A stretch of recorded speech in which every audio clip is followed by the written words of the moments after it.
Donc aujourd'hui on va parler d'un concept fondamental aussi en statistique et puis un peu avancé. Donc on va commencer une série de vidéos aujourd'hui avec des concepts qui regroupent autour de ce qu'on appelle la réduction de données.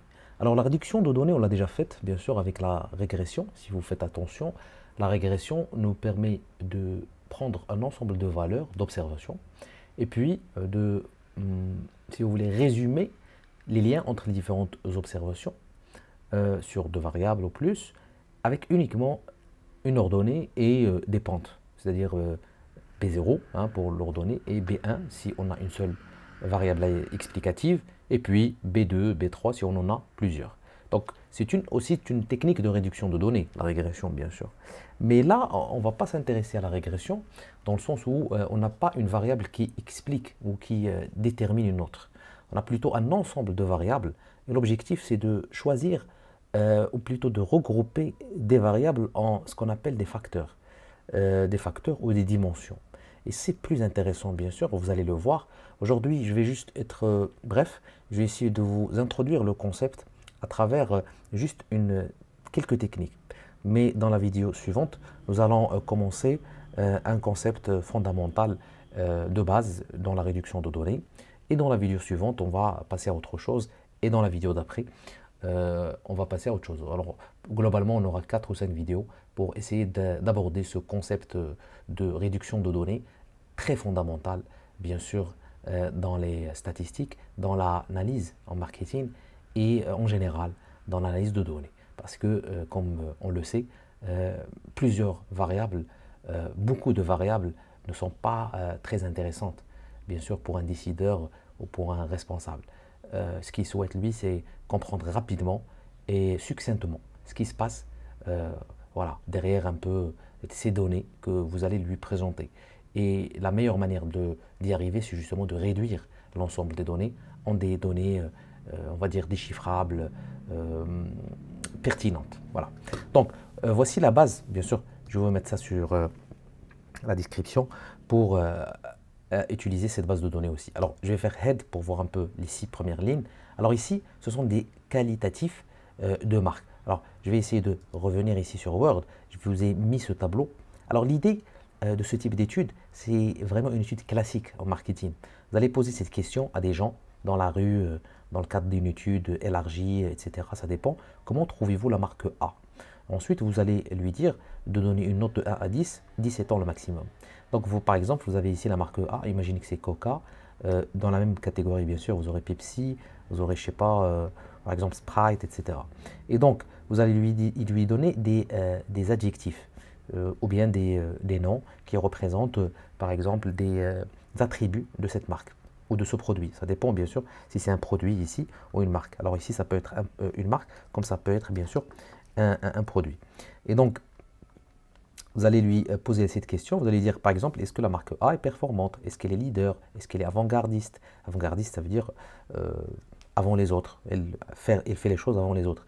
Est-ce qu'elle est fun? Est-ce qu'elle est sérieuse? Est-ce qu'elle a un bon prix? Est-ce qu'elle a une bonne valeur? Est-ce qu'elle est fashion? Est-ce que vous pensez que vous allez la racheter?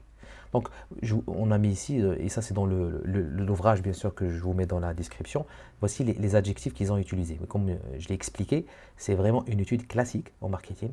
On pose des questions de ce type et on a plusieurs marques. Alors, il se peut que moi je suis cette marque en fait et que je veux me comparer aux autres marques. Et je veux voir auprès d'un échantillon représentatif comment je me situe. Autrement dit, le mot qu'on utilise bien sûr en marketing, c'est comment je me positionne. C'est un positionnement stratégique et je dois savoir est-ce que je suis plutôt leader, est-ce que je suis performante ou pas auprès, aux yeux de cet échantillon. Donc, voici l'idée, mais ce qui est intéressant, c'est de réduire l'ensemble de ces adjectifs par marque en des dimensions. Et c'est ce on va commencer à faire aujourd'hui.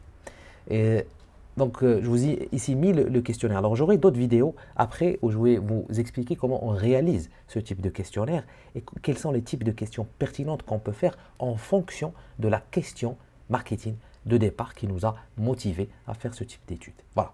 Donc, je vais changer les noms juste pour les mettre en français comme d'habitude. Summary et STR pour nous donner le type de chaque variable. Alors str vous permet de connaître pour chaque variable quel est son type. Integer, ça veut dire un chiffre tout simplement. Et puis facteur ici pour marque bien sûr, parce que les marques ce sont des lettres ici, A, B, C, D jusqu'à... Alors on a 10 marques, hein. On a 10 marques, on a posé la question à chaque personne 10 fois. Et pour chaque marque, on lui a donné les attributs qui sont ici au nombre de 9, hein, si je supprime 1 pour la marque. Donc, alors l'idée, ce qu'on va faire, on va utiliser ça tout le temps, on va faire scale, qu'on a déjà utilisé. Scale, comme j'ai expliqué, vous permet de réduire chaque variable par sa moyenne divisée par l'écart type. Pourquoi? Pour avoir une base de données comparable entre les différentes dimensions, différentes variables. Voilà. Donc je vais juste appeler ça marque SC. Bien sûr, vous choisissez le nom que vous voulez. Et regardez, si je vérifie, j'aurai toujours les moyennes de 0 partout, partout, partout.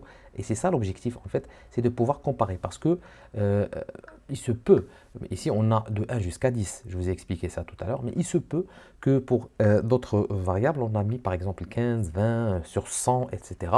Et Scale vous permet vraiment d'avoir ce qu'on appelle une bonne pratique, c'est-à-dire d'utiliser Scale tout le temps. Comme ça, vous allez comparer sur la même base toutes les différentes dimensions. Et d'ailleurs, on va les grouper. Et pour les grouper, il est idéal bien sûr de faire Scale pour avoir une base commune pour l'ensemble des variables. Voilà. Donc ce qu'on va utiliser, c'est Corplot. On a déjà vu ça. Nous permet d'étudier la corrélation. Alors les étapes que je vous explique ici, ce sont des étapes qui sont expliquées dans l'ouvrage que je vous mets dans la description. Et vraiment, c'est essentiel. L'idée de la réduction de données se base principalement, pas toujours, mais principalement sur la corrélation entre les variables. C'est un concept de base fondamental en statistique. C'est-à-dire, si des variables sont fortement corrélées, ou bien corrélées d'une certaine manière, modérément même, il est idéal de les grouper. C'est ça l'idée, de les réduire. Voilà. Mais on ne va pas réduire les données sur une base comme ça quelconque. On va choisir par exemple leader, c'est proche de performance. Donc les marques leaders sont en général performantes. D'ailleurs, je vais grouper ça. Non. Bien sûr, on va se baser sur une règle mathématique. Et la règle mathématique qu'on choisit souvent, c'est celle-là. C'est la corrélation entre les variables. Et donc, bien sûr, lorsqu'on va utiliser des fonctions, je vais vous expliquer ça le moment venu, R va choisir à la base justement la corrélation. Vous n'allez pas voir ça. Mais l'idée dans l'ouvrage, c'est de vous expliquer que finalement, on se base sur la corrélation pour étudier justement le lien entre les variables. Alors, on a utilisé cette fonction qui s'appelle Corplot. On lui donne juste une matrice de corrélation qu'on a fait 1, 2, jusqu'à 9. On n'a pas inclus 10 qui est là. Bien sûr, ce sont des lettres. Et les lettres, bien sûr, ça va donner une erreur parce qu'on ne peut pas calculer la corrélation avec des lettres. Et donc, on a fait ordre hierarchical cluster, ça veut dire tout simplement grouper sur hiérarchiquement, de corrélation le plus élevée jusqu'à la corrélation la moins élevée. Et l'idée, c'est qu'il va vous donner déjà une idée sur quelles sont les variables qui sont les plus proches. Et ici, regardez, il vous met, comme j'ai dit tout à l'heure, la performance proche de leader, proche d'être sérieux. Donc, il vous donne ces 3 variables corrélées. Alors, l'idée ici, c'est que quand c'est bleu, c'est positif. Quand c'est pas bleu, ici, c'est ocre ou orange, c'est négatif. Regardez ici sur l'échelle. Et quand c'est grand et puis, comment dire, accentué en termes de couleur, c'est fort. Ça dépasse, regardez ici, 0,4 et plus, c'est un peu plus sombre. Et la même chose ici sur le côté ocre ou orange. D'accord? Donc l'idée, c'est qu'il va vous grouper ça et vous avez une idée. Est-ce que vous avez déjà des corrélations entre les variables? C'est fondamental de voir est-ce qu'il y a de la logique dans votre base de données. Est-ce que les résultats que vous avez obtenus sont logiques et représentent quelque chose normalement de bon sens? Parce que sinon, après, même si vous voulez grouper les variables, il faut quand même qu'il y ait une sorte de logique entre les variables. Et c'est vrai qu'une marque, par exemple, ici, que je vais souhaiter racheter, c'est une marque qui a un bon prix, bien sûr. Je ne vais pas acheter une marque qui est très très chère parce que, voilà, elle n'a pas un bon prix. Donc, regardez ici la corrélation, par exemple, entre rachat et bon prix. Regardez, je descends. Regardez ici le cercle. Il est un peu bleu et il est aux alentours ici de 0,4, quelque chose comme ça. D'accord? Donc, voici la logique. Bien sûr, il a mis ça pour toutes les variables. Alors, AG, c'est avant-garde. J'ai mis ça AG. Ici, regardez, dans les noms, j'ai mis ça AG. Donc, voici la première chose à faire. C'est d'étudier la corrélation. Ensuite, on va utiliser aggregate. Aggregate, on l'a déjà vu lorsqu'on a voulu grouper. Il y a une vidéo sur ça. Je vais vous mettre ça dans la description, la vidéo sur aggregate pour justement grouper. Il permet de grouper les variables. On va dire grouper toutes les variables par marque, c'est-à-dire A, B, C, D, etc. et donnez-nous la moyenne.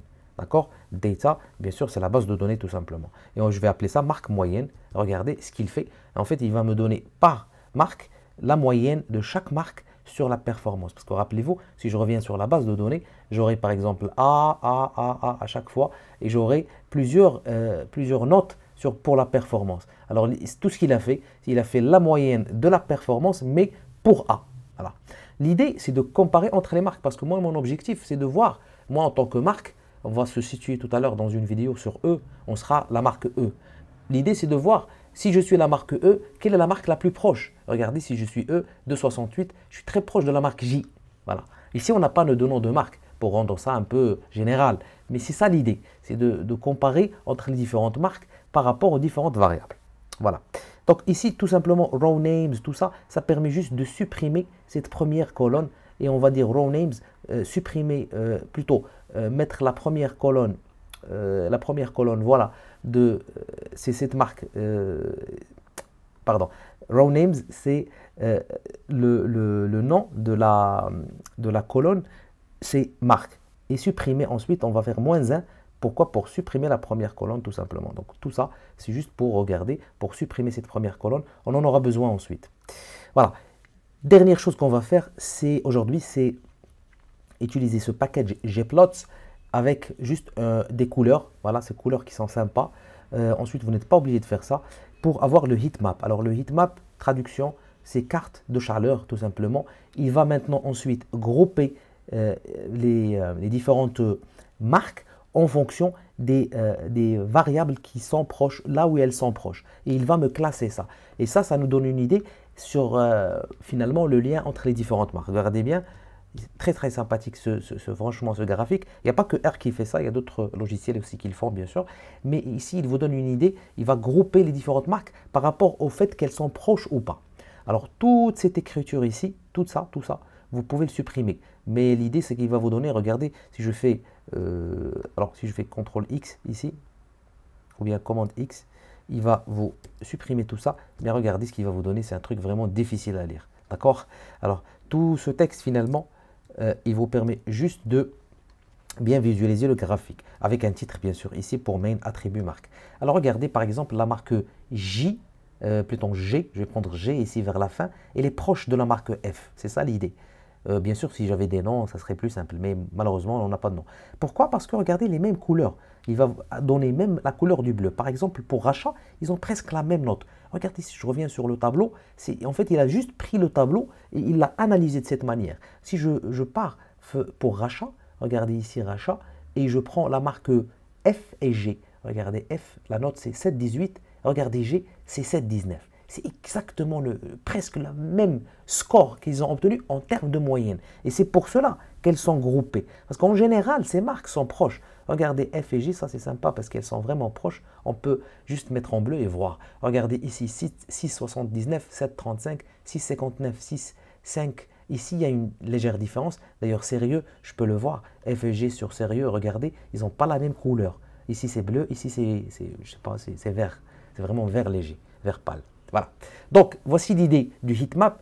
Et franchement, ces étapes, elles sont fondamentales avant de faire ce qu'on va faire dans la vidéo suivante. Alors, c'est juste d'étudier la corrélation entre les variables. D'abord, faire scale pour essayer d'avoir le même score. Ensuite, faire la corrélation pour voir quelles sont les variables les plus proches. Est-ce que ça a un sens significatif?